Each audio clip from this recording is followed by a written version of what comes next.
നമുക്കിന്ന് പെട്ടെന്ന് കുറച്ച് ചിക്കൻ കട്ട്ലറ്റ് ഉണ്ടാക്കാം. ഒരു പാനിലേക്ക് പാകത്തിന് എണ്ണ ഒഴിച്ച് അതിലേക്ക് ചതച്ചു വച്ച ഇഞ്ചി, വെളുത്തുള്ളി, പച്ചമുളക് ചേർത്ത് നന്നായി വഴറ്റുക. ഇതൊന്ന് മൂത്ത് വരുമ്പോൾ നമുക്ക് കനം കുറഞ്ഞരിഞ്ഞ 2 സവാള കൂടി ചേർക്കാം.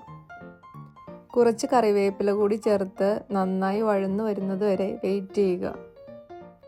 ഇതിലേക്ക് ആവശ്യത്തിനുള്ള സ്പൈസസ് കൂടി ചേർക്കാം. മഞ്ഞൾപ്പൊടി, മുളക് പൊടി, ഗരം മസാല, കുരുമുളക് പൊടി എന്നിവ ചേർത്ത് നന്നായി വഴറ്റുക. നേരത്തെ വേവിച്ചു വെച്ച ചിക്കനും കൂടിയും ചേർത്ത് മിക്സ് ചെയ്യുക. ഈ ചിക്കൻ ഉപ്പ്, മഞ്ഞൾപ്പൊടി, ഗരം മസാല എന്നിവ ചേർത്ത് വേവിച്ചെടുത്തിട്ട് ഒന്ന് ക്രഷ് ചെയ്തതാണ്. കുറച്ച് മാഷ് പൊട്ടറ്റോയും കൂടിയും ഇതിലേക്ക് ചേർത്ത് മിക്സ് ചെയ്താൽ നമ്മുടെ കട്ട്ലറ്റിൻ്റെ മസാല റെഡി. ഇനി ഇതിൽ നിന്ന് ഓരോ ഉരുളകളെടുത്ത് റൗണ്ട് ഷേപ്പിലാക്കി നമുക്ക് മാറ്റി വയ്ക്കാം.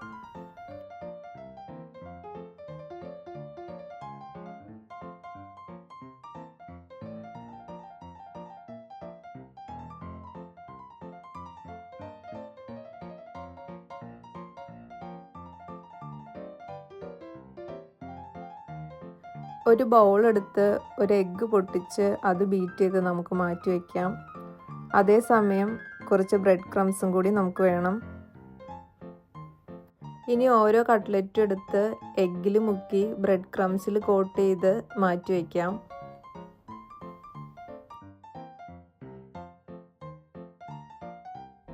ഇനി റെഡിയാക്കി വച്ചിരിക്കുന്ന കട്ട്ലറ്റുകളൊക്കെ നമുക്ക് എണ്ണയിലിട്ടൊന്ന് ഫ്രൈ ആക്കി എടുക്കാം.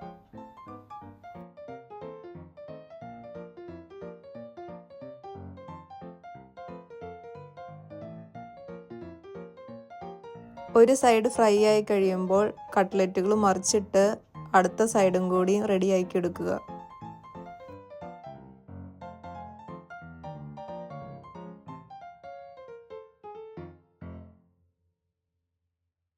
അത്യാവശ്യം ഒന്ന് കളറ് മാറി വരുമ്പോൾ നമുക്ക് എണ്ണയിൽ നിന്ന് കോരിയെടുക്കാം. അടിപൊളി കട്ട്ലറ്റ് റെഡി.